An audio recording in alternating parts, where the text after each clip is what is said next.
Jason Gilbo, J Gilbo 11. With me is Russell Clay at Russell J Clay. Taking a look at tonight's DraftKings slate, and it's just 7 games. A lot of pitching, a lot of high-price pitching. Not really a friendly slate by any means. I think it really is here more so on DraftKings, kind of just a GPP type night. You're not a friendly slate. I know, especially this time in the morning. Not a friendly slate at all. No, not at all. So, I mean, do you have any input on the actual slate in general as far as?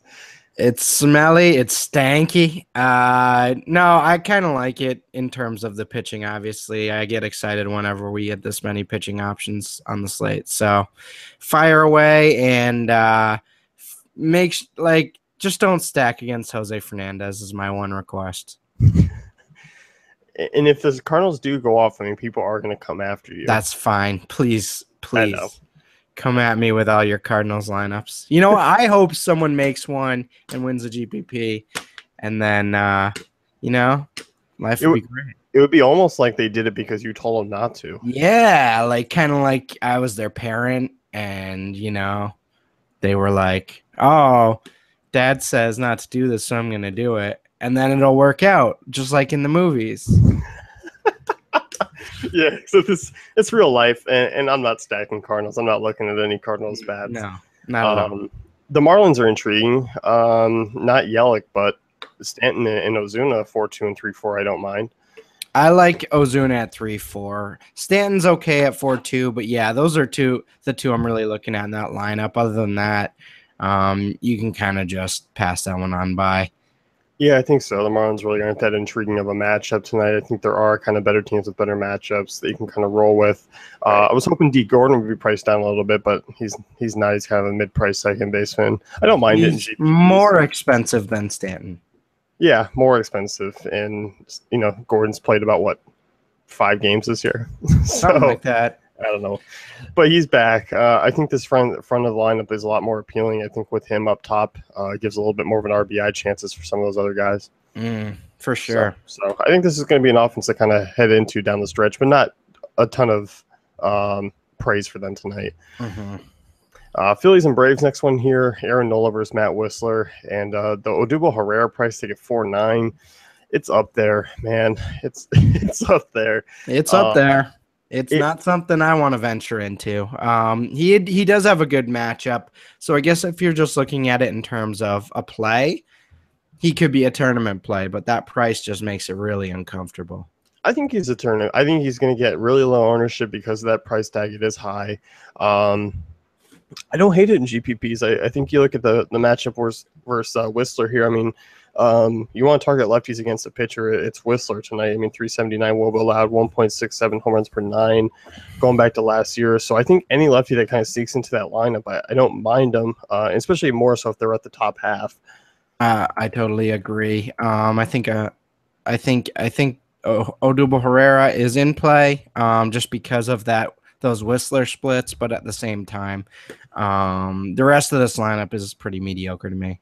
Yeah, I mean, Michael Franco at 3.3 might be worth a shot in GPP just because of that cheap price tag. But yeah, for the most part, I'm not really intrigued here on DraftKings. I think it's a little bit more.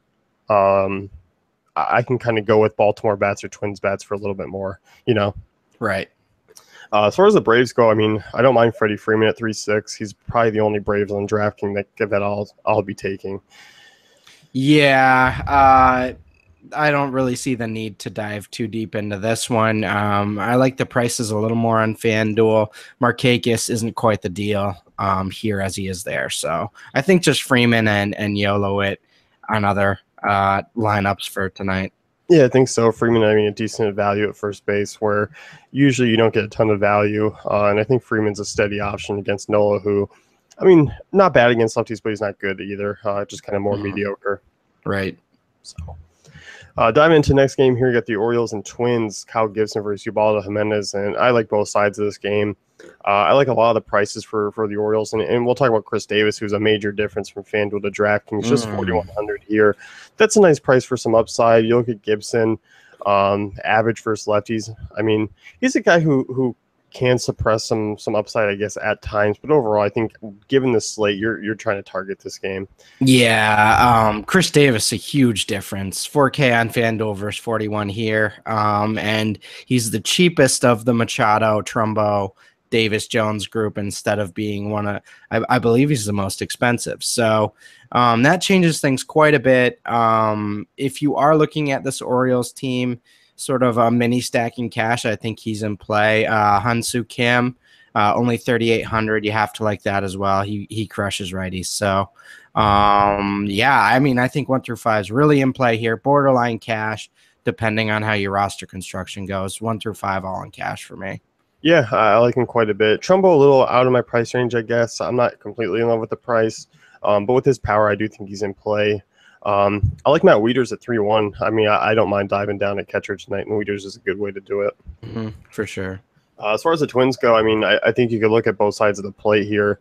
I like the Miguel Sano price tag more here at 4-3. Kepler priced up a little bit higher than I like. I still like Vargas, and I think Vargas is going to have even lower ownership here just because Davis is the same price. Yeah, I like Vargas. Again, I think the righties in the top of this lineup are definitely in play. Nunez, Sano, Dozier. So both sides of the plate are in play. Are they cash? Probably not. But I think they're right on that borderline. So I do like them quite a bit. Yeah, I think here, FanDuel, I liked him a little bit more in cash. I think here, just given that you're looking at a lot of prices. I mean, when you compare, you got Nunez at third base and shortstop to a Machado at 100 less. So you like Machado more so in cash. So no, not really a cash game guy. You like other outfielders in better spots. I think the rest of that matchup was much more even on FanDuel. I think I lean much harder towards the Orioles here. Yeah, I do too, just given it is cheaper or similar price tags. Okay. White Sox and Cubs here next. And talking about the Cubs here first, I like the Bryant price tag much more here. It's much more easy to stomach rostering against Chris Sale and GPPs. And given, his success against lefties, I don't mind it. I think Sale, given he's pitching to contact a little more, I think there will be a few runs scored here from the Cubs. I don't mind a Cubs stack. I really don't GPPs at their prices. Yeah, I definitely like a Cubs stack. Rizzo, Bryant, Fowler. I'm okay with that. Maybe a Zobrist at 29. Obviously, that's not always a high upside move against Chris Sale, but they certainly have the talent to figure him out. And if it does, you'll be getting them at low ownership because I can't imagine many people are going to be on the Cubs tonight. No, and I think it is a high-risk move in GPPs. I mean, obviously the floor is very low. I mean, it's near zero for some of those guys where, you are facing an elite lefty. But also, I mean, you got a team that's, number 2 in WOBA against Southpaws. So they can definitely bring it to the table. I could definitely see something happen. And I think if I had one bet as far as any offense coming from the Cubs, I think it's going to be off Bryant. Yep, definitely agree there. And this White Sox team, I don't like it here. I can't do it. I can't do the Todd Frazier at 38 or Eaton at 38. I just don't want to. No, I'll take it from here. I'll take okay. it. I can't do it. I feel similar to FanDuel. I think I can still roster these guys in GPPs, trying to hope that Lackey's kind of recent slip up continues. I don't think the Frazier price tag is bad. I mean, 3.8's not killer. I don't mind an Eaton or a Cabrera. I think, there could be a reasonable shot that they do get to Lackey, who's been off of late. So it's not a cash game move for me, but I think GPPs, I still don't mind it at the prices. So I feel pretty similar between both sites about the Sox. That's fair. Yeah, I just can't. I can't do it here. Can't do it. I'm out. No way. Royals and Rangers, and talking about the Rangers here, Yerkes Profar, Noah Mazzara.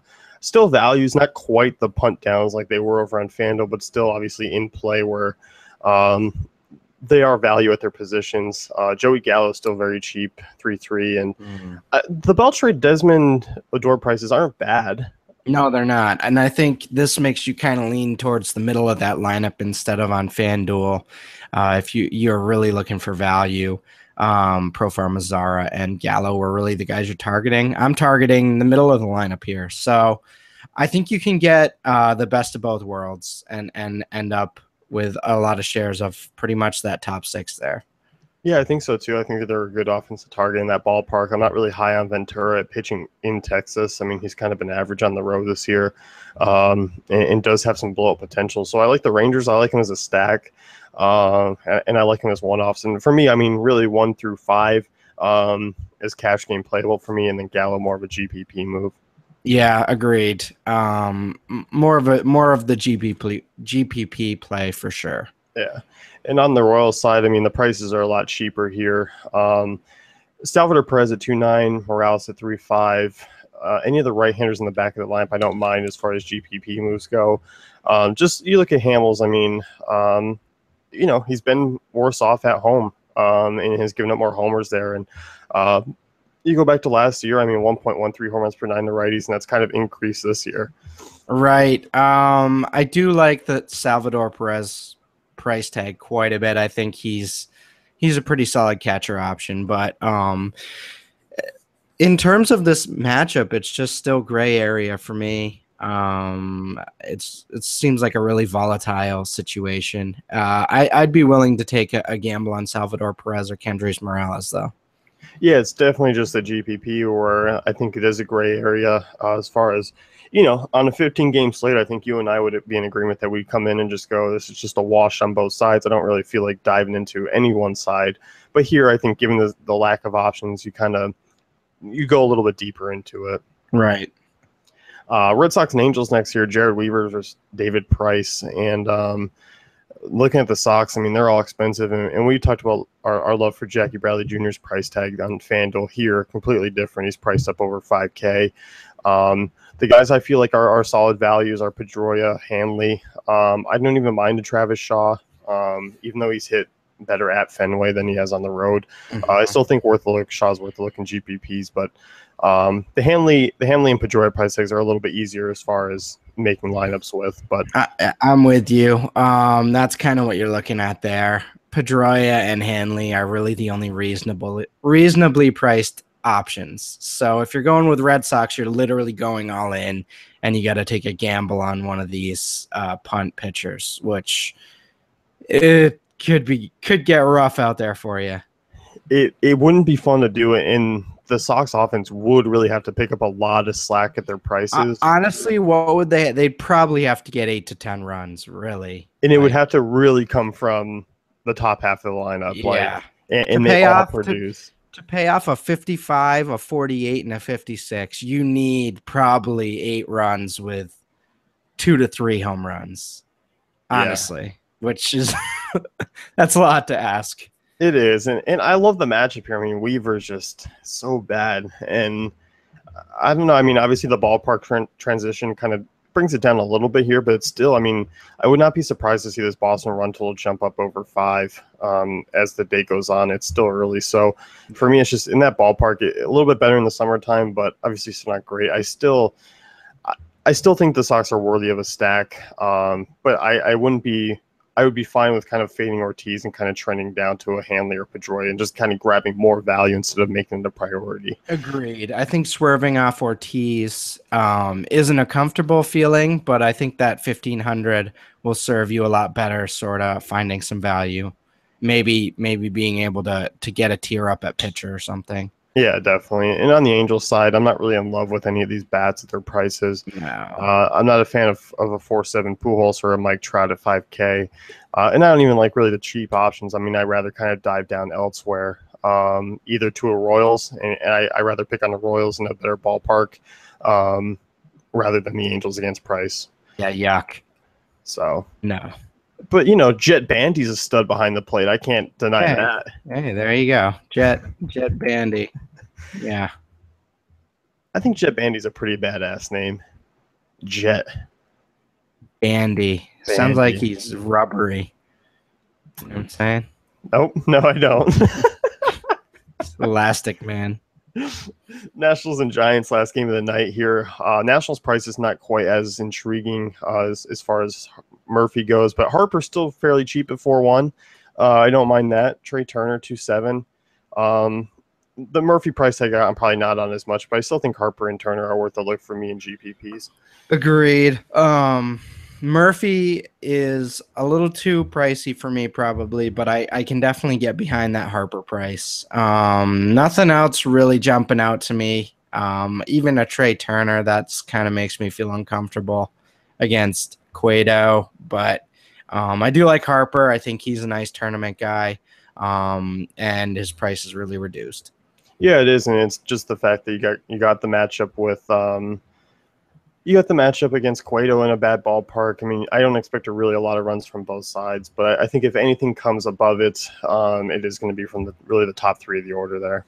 Mm-hmm. As far as the Giants go, I mean, Posey even more of a reduced price. I mean, even more so than FanDuel. You got Posey at 3.3, Crawford at 3.5, Belt at 3K. I don't mind those prices against Rourke, who's kind of, Mediocre. yeah, I don't find him to be that great of a right hand. He's not a guy who I completely stay away from, No. but he's not a guy I completely go after. I think just kind of slate considered, I don't mind taking stabs at the Giants, and especially if they're going to give him at these prices. Yeah, I like Posey, and Crawford and Belt. So I'm looking at the 4 through 6 there. I'm probably not bothering with 1 through 3, but I think the 4 through 6 there has some nice matchups, and obviously Posey has a pretty reduced price. Yeah, he definitely does. So I really don't mind taking some shots there, just given the value that they're going to give us. I think it's worth a look in tournaments. Definitely. So that's going to wrap things up here with the DK Daily Trot. Be sure to check out DailyFantasyCafe.com for all great tools and content.